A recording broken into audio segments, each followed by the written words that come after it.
श्री स्वामी समर्थ. स्वामी महाराज तुमच्या मनातील सर्व चांगल्या इच्छा या लवकरात लवकर पूर्ण करत एवढीच स्वामींची चरणी प्रार्थना करते आणि आजच्या व्हिडिओला सुरुवात करते. तर आजच्या या व्हिडिओमध्ये आपण पाहणार आहोत की मार्गशीर्ष महिना आता सुरू झालेला आहे, म्हणजे आजपासून सुरू झालेला आहे. तर उद्या पहिला गुरुवार हा येत आहे. तर आपल्याला या मार्गशीर्ष महिन्यामध्ये आपल्याला अन्नपूर्णा देवीला एक वस्तू अर्पण करायची आहे. तर त्या संदर्भात आजचा हा व्हिडिओ आहे. तर व्हिडिओ तुम्ही स्किप न करता शेवटपर्यंत पहा आणि जे कोणी चॅनलवरती नवीन असेल त्यांनी चॅनलला सबस्क्राईब करा, जेणेकरून आपले असेच नवनवीन व्हिडिओ हे तुमच्यापर्यंत सर्वात आधी पोहोचतील. तर 13 डिसेंबरपासून मार्गशीर्ष महिना हा सुरू झालेला आहे आणि 14 डिसेंबरला पहिला गुरुवार येत आहे. तर हा मार्गशीर्ष महिना माता लक्ष्मीला समर्पित आहे, त्याचबरोबर श्री हरी विष्णू व बाळकृष्ण यांना देखील समर्पित आहे. तर या महिन्यामध्ये आपल्याला माता लक्ष्मी त्याचबरोबर श्री हरी विष्णू व बाळकृष्ण यांची आपल्याला सेवा करायची आहे. त्याचबरोबर या महिन्यामध्ये अन्नपूर्णा देवीची देखील आपल्याला विशेष अशी सेवा करायची आहे, कारण हा महिना आहे तर तो अन्नपूर्णा देवीला सुद्धा समर्पित आहे. म्हणून आपल्याला या महिन्यामध्ये अन्नपूर्णा देवीची विधिवत पूजा करायची आहे, त्याचबरोबर सेवा करायची आहेत आणि काही उपाय देखील आपल्याला करायचे आहेत. त्यामुळे अन्नपूर्णा मातेचा आशीर्वाद देखील आपल्यावर राहील व आपल्या घरामध्ये कधीही धनधान्याची कमतरता भासणार नाही.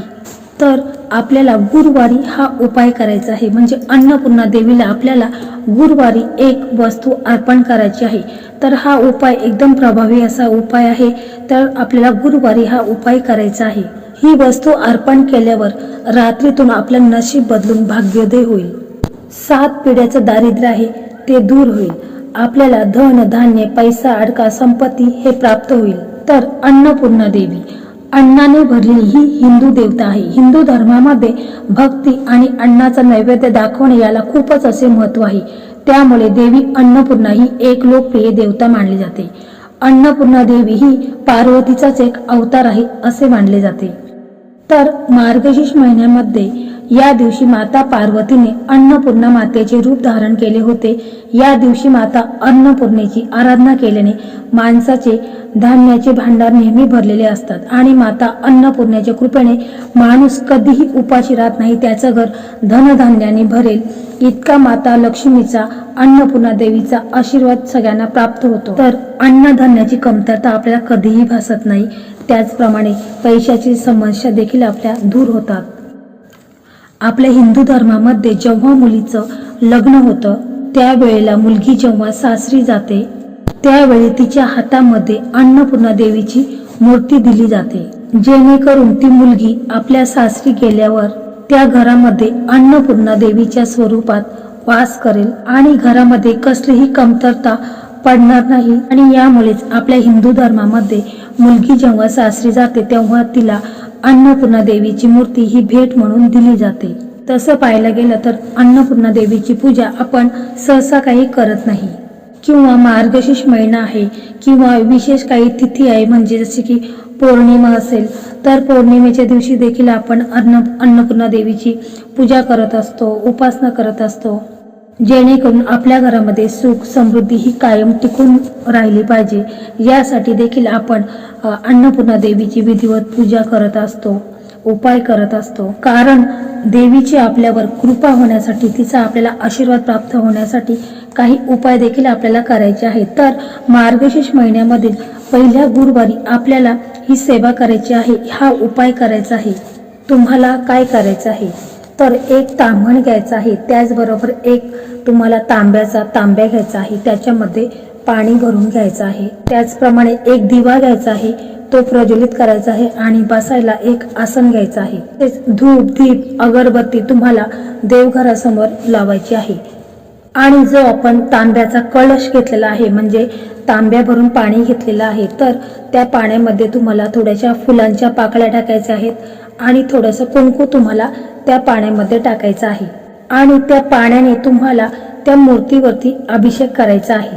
त्यापूर्वी तुम्हाला एक ताम्हण घ्यायचं आहे, त्या ताम्हणामध्ये तुम्हाला देवीची मूर्ती ठेवायची आहे आणि मग तुम्ही 11व्या पळीने देवीवरती अभिषेक करायचा आहे. जेव्हा अभिषेक करता वेळेस तुम्हाला एक मंत्र म्हणायचा आहे, ओम अन्नपूर्णाय नमः.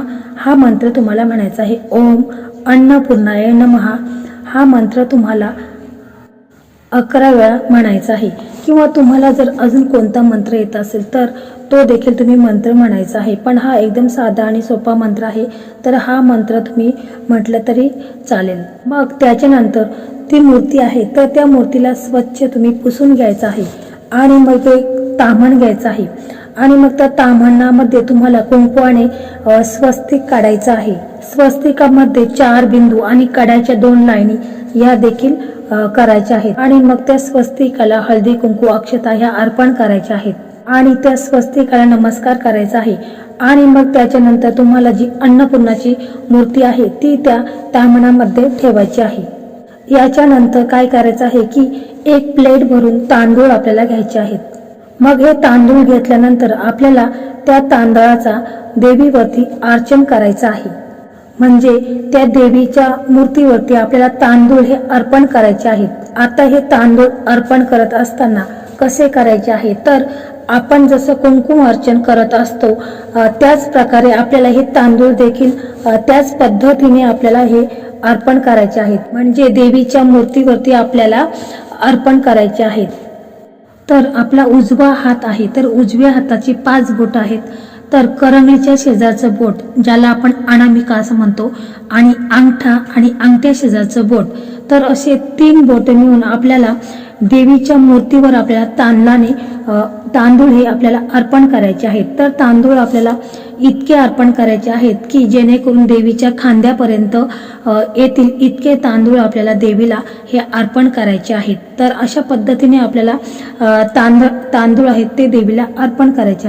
परंतु ही सेवा आहे तर ही सेवा आपल्याला आपल्या देवघरासमोर बसूनच ही सेवा आपल्याला करायची आहे.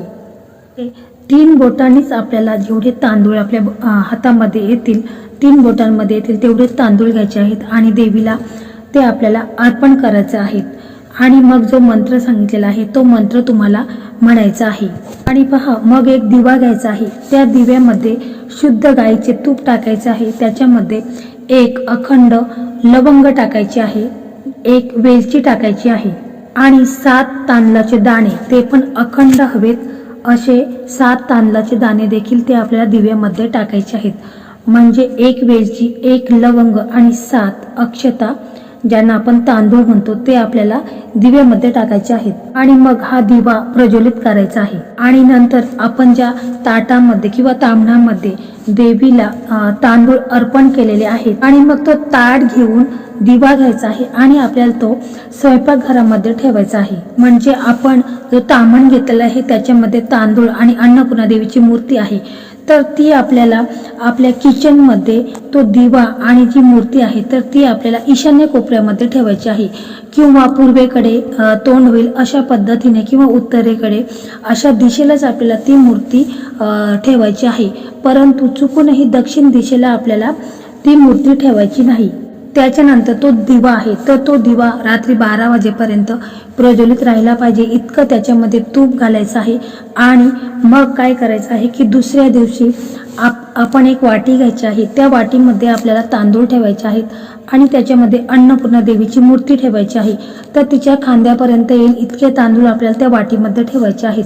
आणि मग ती जी अन्नपूर्णा देवीची मूर्ती आहे ती आपण आपल्या देवघरामध्ये व्यवस्थित अशी ठेवायची आहे. त्याच्यानंतर जे तांदूळ ताम्हणामध्ये आहेत किंवा ताटामध्ये आहेत तर ते तांदूळ आहेत तर त्या तांदळाचा आपण थोडासा भात बनवायचा आहे आणि उरलेले तांदूळ आहेत ते थोडेसे आपण पक्ष्यांना खाऊ घालायचे आहेत. आणि जे शिल्लक राहतील तांदूळ ते आपण आपल्या तांदळाच्या डब्यामध्ये ते तांदूळ आपल्याला ठेवायचे आहेत.